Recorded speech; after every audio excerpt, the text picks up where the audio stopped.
Γεια σας και καλώς ήρθατε στο Mama Pinao TV. Είμαι ο Τάσος και σήμερα θα φτιάξουμε μια ακόμα πανεύκολη συνταγή. Τι θα λέγατε για την καλύτερη γαριδομακαρονάδα που έχετε δοκιμάσει ποτέ? Πάρα πολύ εύκολη, πάρα πολύ γρήγορη και πάρα πολύ νόστιμη συνταγή. Πάμε να τη φτιάξουμε.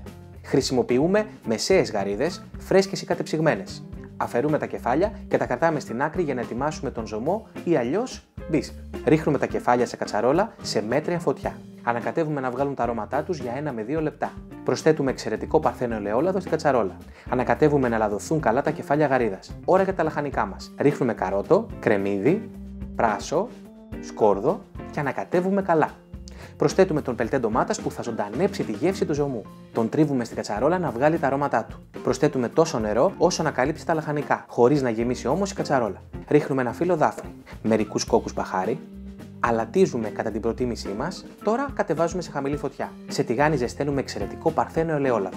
Σοτάρουμε κρεμμύδι και μια σκελίδα σκόρδο κομμένη στη μέση. Όταν ροδίσουν, προσθέτουμε τις γαρίδες. Δείτε αναλυτικά τις ποσότητες των υλικών στο mamapinao.gr. Ανακατεύουμε να λαδωθούν οι γαρίδες και να πάρουν χρώμα. Σβήνουμε με ούζο ή τσίπουρο. Όταν απορροφηθεί το αλκοόλ, προσθέτουμε στραγκόν. Ανακατεύουμε καλά. Ενισχύουμε τη γεύση με λίγο πελτέ ντομάτας. Με την κουτάλα τον τρίβουμε στο τηγάνι για να ενωθεί με τα υπόλοιπα υλικά. Προσθέτουμε ντοματάκια ολόκληρα αποφλιωμένα και ανακατεύουμε καλά. Παράλληλα, σουρώνουμε το μπισκ. Με το κουτάλι πιέζουμε τα λαχανικά στο σωρωτήρι για να βγάλουν όλα τα υγρά τους. Με μια κουτάλα προσθέτουμε το μπισκ στη σάλτσα με τις γαρίδες. Το μπισκ θα απογειώσει τη γεύση της σάλτσας, χαρίζοντας απίθανο άρωμα θάλασσας. Προσθέτουμε φρεσκοτριμμένο πιπέρι. Αλατίζουμε καλά και ανακατεύουμε να δέσουν όλες οι γεύσεις και τα αρώματα. Αφήνουμε τη σάλτσα να βράσει σε μέτρια φωτιά για περίπου 15 λεπτά. Τώρα προσθέτουμε στο τηγάνι τα βρασμένα al dente ζυμαρικά, πάντα κατά προτίμηση linguine. Ανακατεύουμε καλά τα ζυμαρικά μας στη σάλτσα. Τέλος, θα χρειαστούμε μία κουταλιά κρύο βούτυρο, το οποίο θα δέσει τη σάλτσα μας. Αν νηστεύετε, αποφύγετε το. Ανακατεύουμε καλά να λιώσει το βούτυρο στο φαγητό μας. Σερβίρουμε τα ζυμαρικά μας σε πιάτο, προσθέτοντας τις γαρίδες.